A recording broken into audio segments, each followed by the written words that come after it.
Hello and welcome. This is Rooflemonger, my friends. We have a very interesting news story for you today. This is an interview coming by way of Gaming Sim, which I'll put the link to the interview in the video description. And this is about the future of the King of Fighters 15. There is some very good questions asked in this interview, and I decided to showcase some of the more interesting ones. So the person being interviewed is Eisuke Ogura. He is the creative director of the King of Fighters 15. So one of the first questions off the bat actually is this, asking about King of Fighters 15 in terms of complex character writing and stating that this is already the end of the first saga. So Ash Saga, Orochi Saga, Nest Saga, this is not. And lifting the veil of the mystery behind verse, I don't know if you've gone through story mode, but maybe not so much. Like, I guess if you pick the Ash team, you get confirmation that the whole Ash time messing up around stuff from the Ash Saga is the reason Verse is around, but that's it. So effectively, this saga exists to bring all the dead characters back to life. That's the long and short of it. That said, though, it's good for the franchise, because everyone's very happy to have all these characters back. Next question here, producer Eisuke Ogura said the game was made to be enjoyed for years. Does this including adding content like new modes and free updates? Ogura states, yes, that's right. Nothing's been decided yet, but I want more content added later. So the initial Oda quote was a long time ago, well before the game launched, right? And, who knows, maybe take it with a grain of sand, but this is confirmation. And now the game is actually out from the creative director himself that, yes, the game will continue and there is years of content planned. Now, they might be a little cheeky saying they don't know what's up just yet, as we'll talk about later in the DLC section, because they definitely know some stuff ahead of time. But that is very nice. Fighting games, unlike many other games, are not meant to be disposable, right? A proper fighting game people play for years and years and years. Hell, look at King of Fighters 98. People are still playing that right now. So very happy they're committing to supporting the game. Obviously, there'll be balance patches. There'll be more DLC. They already said there will be more DLC than the current planned year of DLC. So lots of King of Fighters to come in the future. Next question asking basically what's post-launch. We know we have the 2 DLC packs coming in the near future, and the Team Garo pack is this month. And the response is, at the moment, the goal is to release 12 characters by the end of 2022. After that, we will look at fan reactions as well as other factors to decide on what we will do next. So just further confirmation, yes, all the characters that are been teased will be out this year.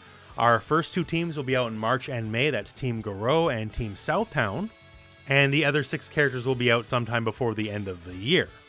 Now, the characters for the year 1 of DLC are already set in stone. However, this has also been brought up in a different interview as well. They are very open to fan feedback on what the characters should be going on year 2 and onwards.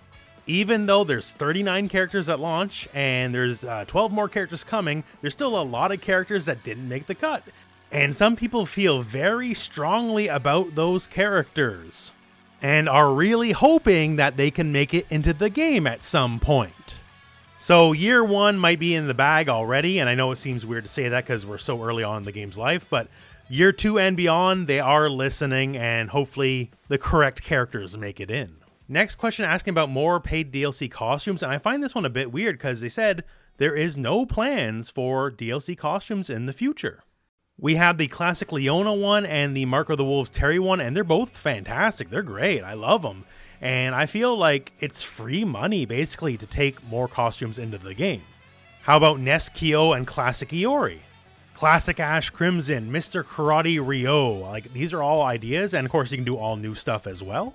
If Street Fighter V has shown anything at all in fighting games, is people will buy those costumes. So I sincerely hope they actually change their mind on that and will introduce more costumes over time, because like me, I'll buy all of them, right? I'm that kind of person. So I really do hope they change their mind about that. And our last question here is basically, will there be guest character DLC? Lots of other games have King of Fighters guest characters, so will those characters carry over?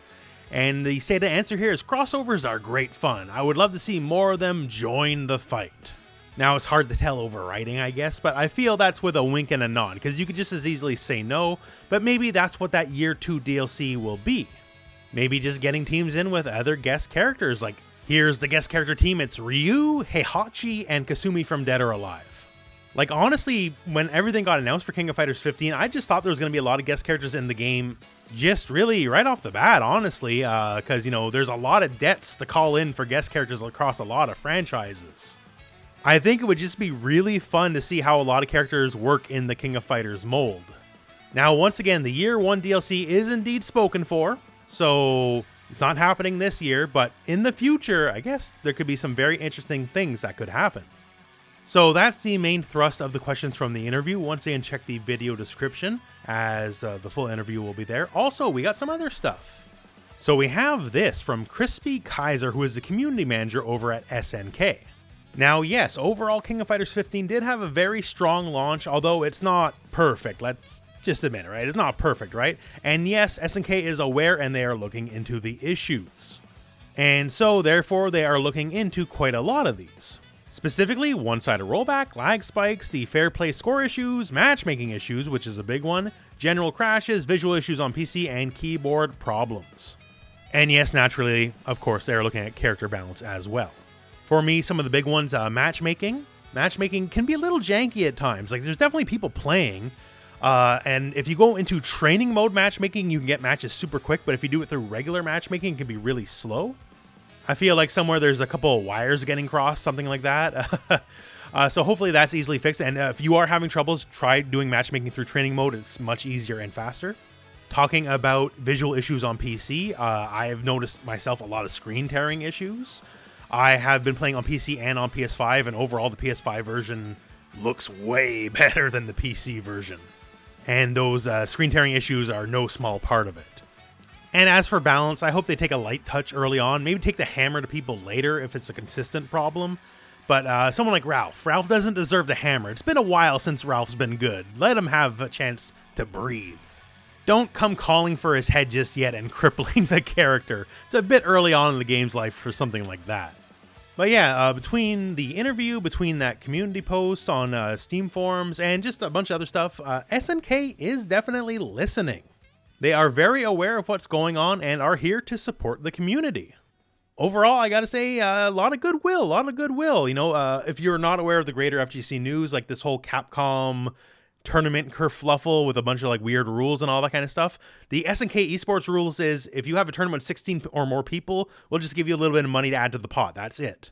They're not looking to stifle anybody. They're just looking to grow the community that was already there and get some new people in. And honestly, just from the fanboy perspective, I'm just happy it's turning out as well as it is, I suppose.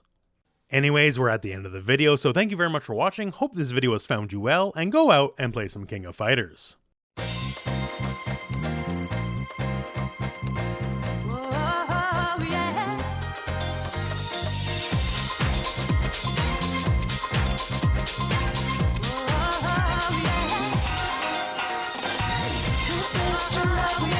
This is the love we make.